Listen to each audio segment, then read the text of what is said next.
What is the difference between an MSP and having an internal IT team? My name is Harrison Barron from growth-generators.com, and that is exactly what we are going to be covering in this video. And this is an MSP basics video. Now, if you're an MSP, this is going to be really, really helpful for you to help convey the importance of having you as a team. And if you're not an MSP and you're a business owner, I think this video is going to give you a ton of insight on whether or not you should have an in-house person or hiring an MSP. Before I get into today's video, I do want to mention just two quick things before I dive in. Number one, there are going to be tons of super helpful links in the comment, or better yet, in the video description of this video. Simply scroll down below this. You'll be able to see there's some super helpful links in there, like the Discord. We are now almost at 850 members, growth-generators.com/Discord, or there will be a link to my masterclass down below. It is my newest one. This is probably the second or third video it has actually been released on. I would highly recommend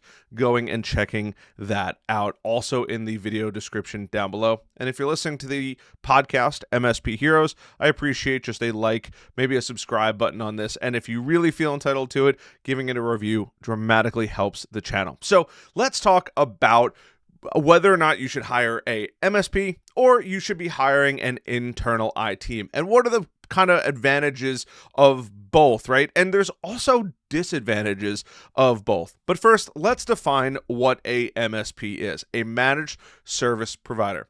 A managed service provider is an outsourced IT company that helps businesses that are in a variety of different areas basically take care of their technology, from their cybersecurity to their network to just troubleshooting and basic computer technical issues. That's what an MSP actually does. They're there to support it.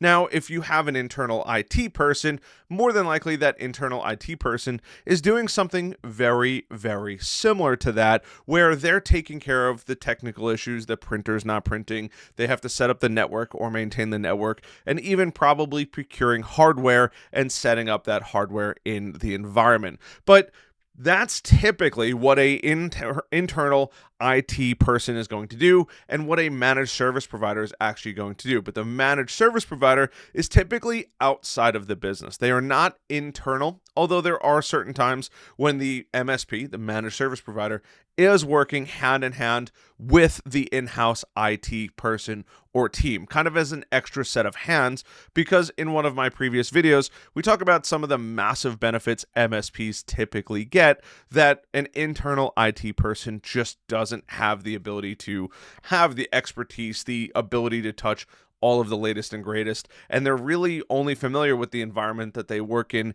every single day. But let's talk about the differences, right? Because we know typically what they do and how they operate, right? That MSP is going to be external, that IT person is going to be internal. So the key differences are going to be the cost structure.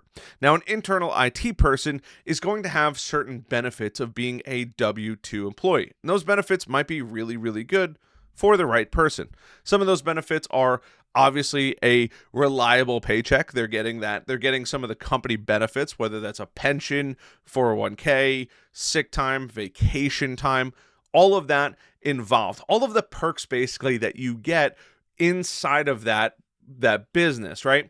But they may even get like ongoing training. They might know kind of what the equipment cost is, and they do probably have some expert knowledge of just the environment and the cost, the setup, and all of the time requirements that went into that.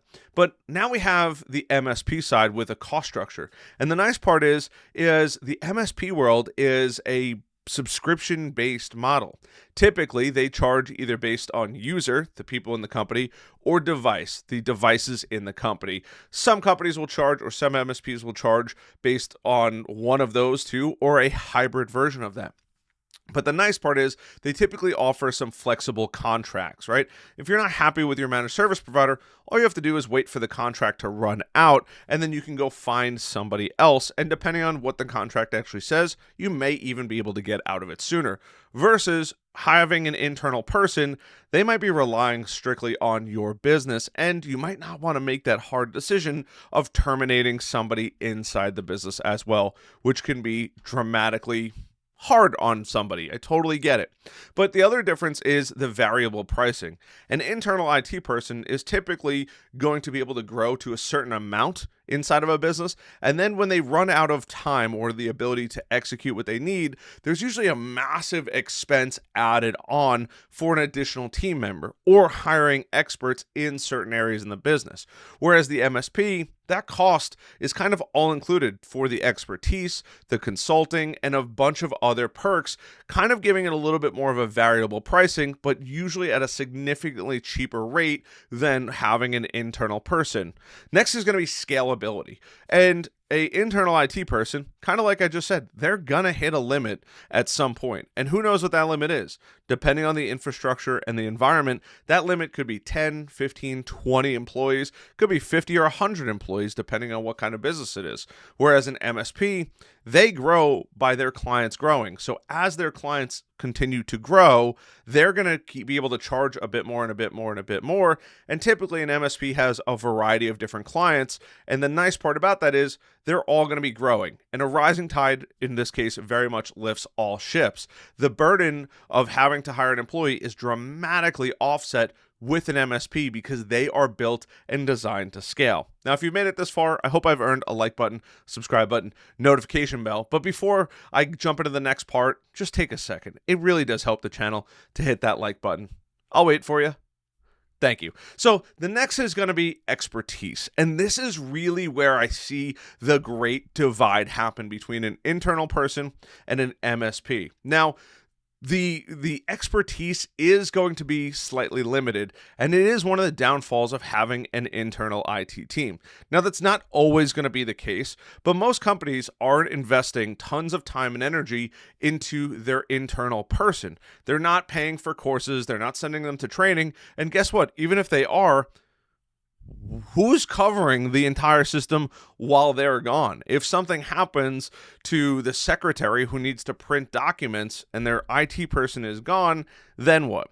And that's really where I think the massive benefit is with the MSP. You're getting a ton of the benefits already. You're getting the expertise. They're dealing with a variety of different clients. They have a ton of experience in just different infrastructures, different networks. They're constantly testing different printers and seeing not only what works and what doesn't work, but sometimes they might be coming into an environment that they didn't originally build. They have to catch up to speed on that, which is fine. That's part of their onboarding process, and it's nothing out of the norm for them. But more often than not, that's going to dramatically increase their experience and their expertise in an area versus an internal IT person who all they know is just the information system that they actually built. And that's really where the great divide starts happening. There is going to be a limitation on that expertise. On top of that, especially when it comes to cybersecurity and threats and dealing with those things, an MSP has a ton more experience typically than an internal person. And the longer that internal person is at a company, believe it or not, their expertise typically goes down unless they're taking tests and learning on the side as well. But it's really important for those things.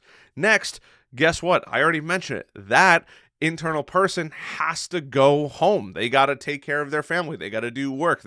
Or better yet, they don't want to be working all the time. And this is an additional area where that great divide also happens. That response time and availability is going to dramatically vary depending on both. Now, most MSPs take great pride in being incredibly responsive and fast to take in to walk into situations because they have a team. When you hire an MSP, you're typically getting way more than one person. And heck, even if you're hiring a small MSP that has one or two people, that's totally fine. That's still one or two or three people that they know what they're kind of getting themselves into versus that internal person. That internal person might have a kid, a wife, a family, which is crazy in the tech world. I'm just kidding.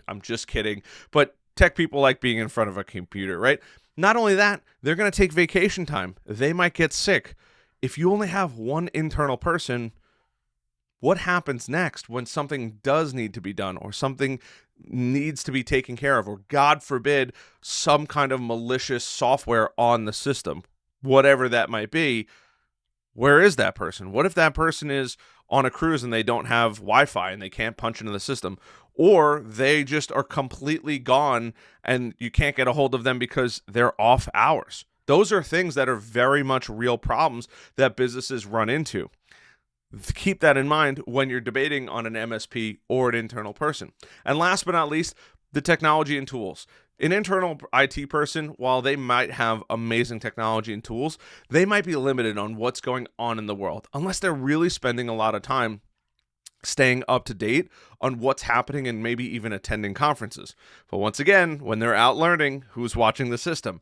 Whereas an MSP, because they're touching so many different businesses and because they're typically heavily involved in learning and growing, they're always up to date on the latest and greatest, what's going on in the industry and how to prevent massive issues, because they have a team of people. And that's really where the Great Divide kind of finishes. Now, I'm sure I missed one or two things, and if you think I did, please leave a comment down below, because I'd love to make this video even better in the future.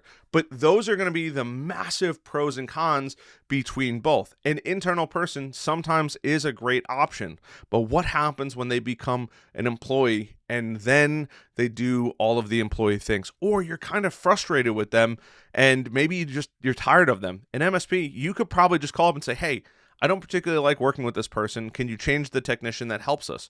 More than likely, most MSPs are going to be pretty responsive to that because, one, they want to keep your business, but two, maybe they have an internal problem on their hands and they might need to address it, but they have a team of other people that can jump in right off the bat. But those are going to be the main differences between an internal person and an MSP. Now, if you're an MSP, I hope you watched this video and you got some massive, massive value out of this, because this is a fantastic way to show businesses the true value of who you are and what you do. And if you're an internal person, I have nothing against you. I'm sure you're doing a fantastic job with the business, but there is a benefit of having that. And there is a future down the road where I think a hybrid model works out great. Having somebody in-house to touch everything, but also having an MSP for handling the off hours, the day-to-day, maybe some of the grunt work, where they can work synchronously together. And that's where I truly believe a bright future lasts. There's definitely benefits to both, and your business is only going to be able to be determined based on what your actual needs are. But hopefully this video provided some clarity. If you've made it this far, I hope you hit that like button, subscribe button, notification bell. Appreciate the heck out of you guys. Love you guys as always, and I'll see you guys in the next video. Bye.